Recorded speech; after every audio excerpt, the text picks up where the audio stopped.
हामी चाहिँ कोलपुरदेखि सुर्खेत जाँदैछौँ। हामी चाहिँ अब यहाँदेखि कोलपुरदेखि सुर्खेततिर जाँदैछौँ।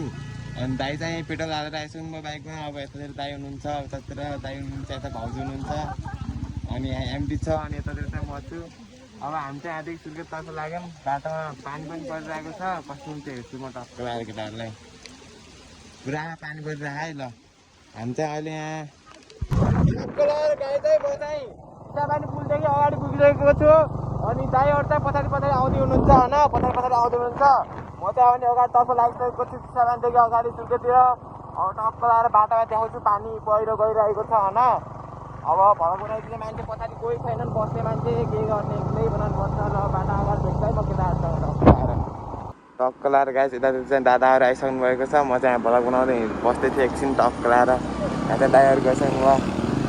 अब म पनि रफ्तारमा चलिदिन्छु। अब म पनि टक्क लगाएर यो चाहिँ बबई र अनि चाहिँ के कोलपुरको बिचको टक्क लगाएर भाइरल झरना है यो चाहिँ टक्क लगाएर। अनि चाहिँ हामी चाहिँ अब यहाँदेखि सुर्खेततिर जाँदैछौँ। बाटामा छौँ, यहाँ हुनुहुन्छ। अनि चाहिँ अगाडि चाहिँ दुईजना दाइहरू गइसक्नु भएको छ। अनि चाहिँ बाटामा भेट्छु म केटाहरूसँग टक्क लगाएर। गस केटा खतरा चिज देखाउँछ है म तिमीहरूलाई, खतरा चिज हेर त भ्यू। आमा यो चाहिँ बबरपुरमा टक्क लगाएर भ्यू चाहिँ आमा कडक छ केटा। हेर है म हान्दैछु टक्क लगाएर, कडक छ न भ्यूमा सालको त। बबरपुरको भ्यू है यो चाहिँ है। गाइजहरू है म चाहिँ हर्रे पुगिसकेको छु। भिडियो चाहिँ बब्बाल थियो, तर भ्यू पनि बब्बाल थियो, कडक थियो होइन। के भन्ने अब यति अझ बाटो यस्तो बब्बाल थियो कि मास अलिकति कडक थियो बाटो पनि। ल यो हेर्न सक्नुहुन्छ। यो चाहिँ म चाहिँ अहिले हर्रे पुग्न लागेको छु। अनि चाहिँ बाटोमा चाहिँ पछाडितिर चाहिँ दाइहरू आउनु भएको छ।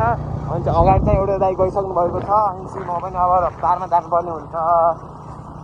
भरक बनाउने मान्छे चाहिँ भएनन् मसँग अटाउने, केही भएन राम्रोसँग बनाउनको लागि है। ल यतिकै हेरेर इन्जोय दिस भ्यू गाइस। आमा हेर न यस्तो माथि कुराबाट कम मजा आउला के तलतिर हेर।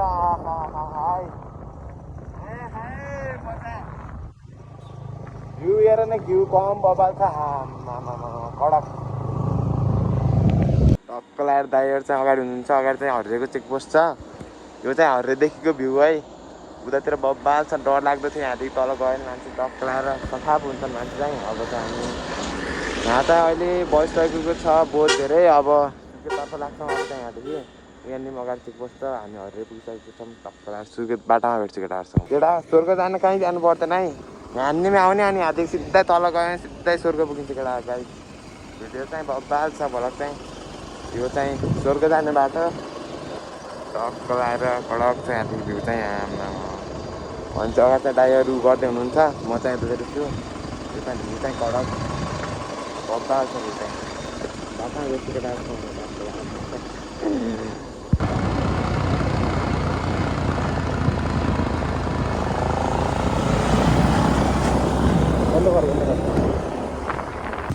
टक्क लगाएर दाइहरू चाहिँ अगाडि गइसक्नु भएछ। म पनि यतातिर छु। अनि हामी चाहिँ अहिले सिन्चु बजार पुगिसकेको छौँ। अब यहाँदेखि सुर्खेत चाहिँ 26, 27, त्यस्तै 30 किलोमिटर कति होला होइन। पुरै रात परिसकेको छ होइन। हामी चाहिँ भर्खरै सिन्चु पुगेको छौँ।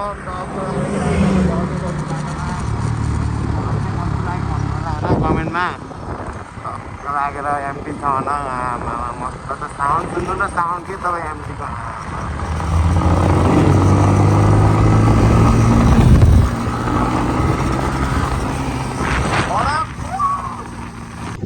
पुरै रात परिसकेको छ। हामी चाहिँ भर्खरै सिन्चु कटेको छौँ। अगाडि मसिनोसम्म पुगेको छौँ। पुरै रात परिसकेको छ।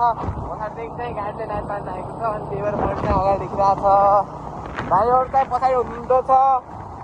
अहिले केटाहरूसँग अहिले म उहाँ गएर भेट्छु। कहाँ भन्नुपर्छ होइन, भिरपुर गएर भेट्छ है केटाहरूसँग टक्क लगाएर। अहिले चाहिँ म राइडमा छु, भेट्न आउनु केटाहरूसँग टक्क लगाएर। ल यो चाहिँ पुरा जङ्गलको बाटो सुनसान छ होइन। अगाडितिर चाहिँ यो बाटो भयो, यता चल्नु ठुलो छ। पछाडितिर म एक्लै छु। कोही आएको छैन है, कोही आएको छैन गाई, एक्लै छु। डर लागिरहेको, कता कताबाट हेरेको जस्तो फिल भइरहेको मासहरू। गाईहरू पनि आउनु किन ढिलो गरिराख्नु। म चाहिँ अब रफ्तारमा गएर अगाडि गएर बस्छु है गाई। म चाहिँ टक्क लगाएर अगाडि आएर बसिसकेको छु होइन। दाइहरूलाई कुर्दै बसिरहेको छु। दाइहरू चाहिँ आउनु भएन। भन्ने बसिरहेको छु म चाहिँ। दाइहरू किन ढिलो गर्नु भयो त गाइस, किन ढिलो गर्नु गयो त? भन्ने बाटोमा बसिरहेको छु म चाहिँ। पुरै रात परिसकेको छ गाइस। हामी चाहिँ भेरपुल पुगिसकेको छौँ।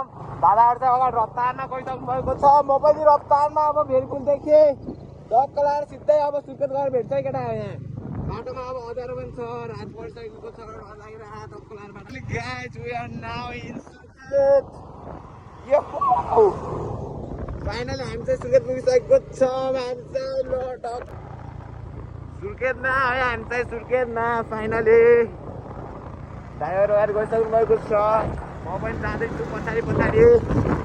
एनिमी चाहिँ अहिले भर्खरै आएपछि चाहिँ गरेर आएको मैले चाहिँ। आएपछि चाहिँ गरे आएन केटा टक्क लाएर। अनि अगाडि चाहिँ ड्राइभर जानुभएको छ, म चाहिँ पछाडि भगत बनाउँदै आइरहेको छु टक्क लाएर। तपाईँहरूको लागि भगत बनाउँदै आएको छु। हेर्नुहोस् तपाईँहरू मजाले। अब जान्छु मैले अगाडि ड्राइभरलाई भेटाउने गरी रफ्तारमा। यहाँदेखि बहुत मजा आइरहेको थियो टक्क लाएर। हामी चाहिँ सुर्खेत पुगिसकेको छौँ। दाइ चाहिँ अगाडि आइसक्नु भएको थियो। अनि हामी दब्दै अनि चाहिँ हामी चाहिँ पछाडि आयौँ। अहिले चाहिँ हामी मङ्गलगढी चौकमा छौँ टक्क लाएर। भन्नुपर्दाखेरि सुर्खेतको मङ्गलगढी चौकमा।